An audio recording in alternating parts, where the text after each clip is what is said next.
Hello, ladies and gentlemen. This is Jeff Rains coming again with Foundation of Civilization in our changing world, and we've had an interesting change in the United States.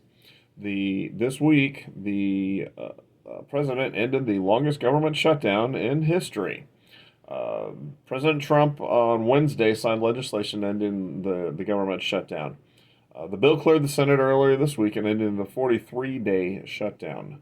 Previously, I think the longest shutdown was 33, 35 days.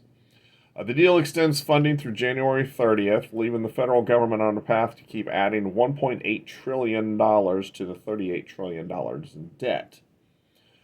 Now, lest you think Congress is done with shenanigans, they fail at their job every year. They're not done screwing around with us. The last time Congress completed all bills on time was 20 years ago in 1996.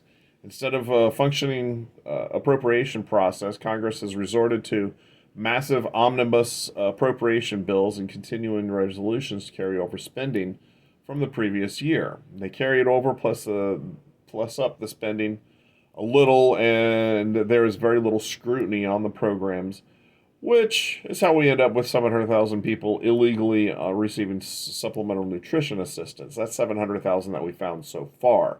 Actually, I'm sure that number is much higher than a million people. I'm glad our federal workers are back to work. Well, most of them. A lot of them, I'm sure we could actually send home permanently. But we, well, government is open again. I can tell you, I didn't notice any difference.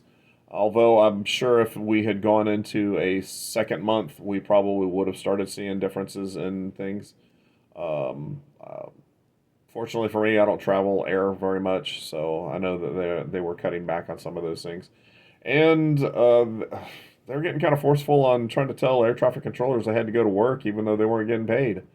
That doesn't work very well, not for long. Anyway, hope you guys are doing well. Please like, share, and subscribe, and I hope to talk to you guys very soon. Thanks. Bye.